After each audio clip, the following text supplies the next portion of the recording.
Imagine a room so packed with blinding, infinite, perfect light that there is, like, literally no room for anything else. No shadows, no objects, no you. Yeah, that's quite the visual. Right. Well, welcome to today's deep dive because we are taking you straight into that exact mind-bending metaphysical problem. We're unpacking chapter 26 of Klach, Pitchei, Chochma, which is a Kabbalistic text translated by Abraham Greenbaum.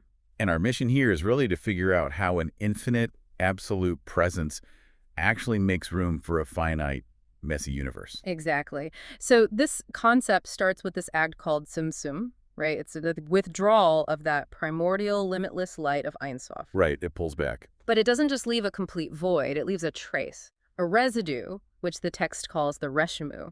So I'm trying to picture this. Is this like turning off blinding stadium lights and there's just one dim bulb left behind so you can finally see the players on the field? Well, the stadium light analogy captures the dimming effect, sure, but kind of implies the leftover light is the exact same type of energy, just, dialed down a bit. Oh, so it's a different type of light. Yeah, that's the paradox here.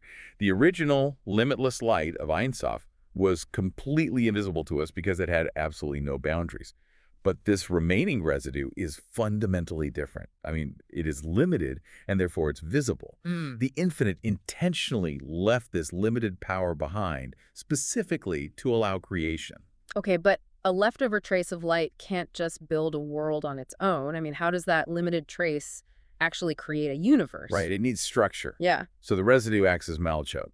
And you can think of Malchut as the fundamental law that dictates lower realms should exist. Okay, a fundamental law. Yeah, it actively bonds the powers of the upper Sephiro, those higher divine emanations, to create a single root for all lower beings. Wait, hold on. So Malchut isn't just a static place where things are put, because you hear lower realms and you immediately think of a physical location. I know, it's tricky. But it's actually an active law pulling these powers together. Exactly. Okay. The text does explicitly say it provides a place for existence, but we're not talking about a physical one.